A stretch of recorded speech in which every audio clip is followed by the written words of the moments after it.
ఆరాధించుట ధనమున చూసిన స్వామి మదిలో కోరిక ఒకటి కలిగెనుగా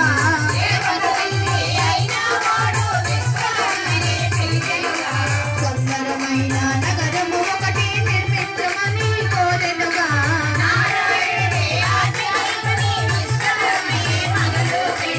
నాలుగు దిక్కుల పరిశీలించి వాసు గణితమే లెక్కలు చూసి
మరి శ్రీనివాసుని పెండ్లి పిలుపు.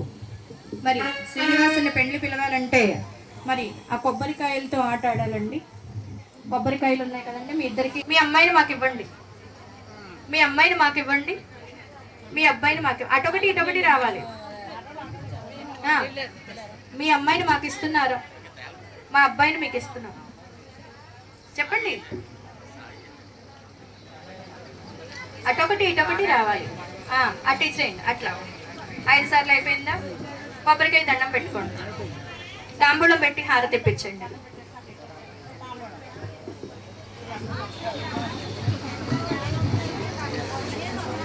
వెంకటేశుని చరితము వింటే పాపములన్నీ తొలగు కదా.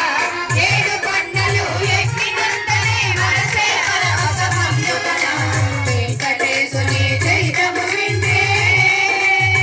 శ్రీనివాసుని పెండ్లి పిలుపు. మరి వకుళ మాత వద్దకు చేరి శ్రీనివాసుడై ఇటులడిగి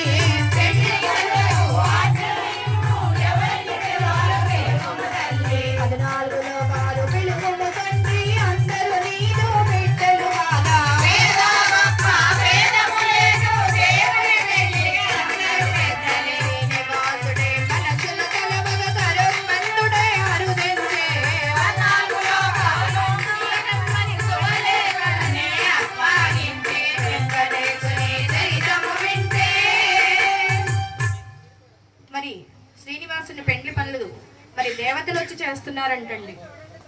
పసుపు దంపటం దగ్గర నుంచి మరి సున్నపెళ్లి విసరటం దగ్గర నుంచి అవన్నీ కూడా పెండ్లి పనులు చేస్తానికి పెండ్లి పెద్దలు అందరూ కూడా ఇక్కడున్న వచ్చిన వాళ్ళందరూ కూడా వకుళ మాతని స్వామివారు అడిగారంట. ఏమని? అమ్మా ఎంతమందిని పిలవాలండి? 14 లోకాల నుంచి అందరినీ పిలవ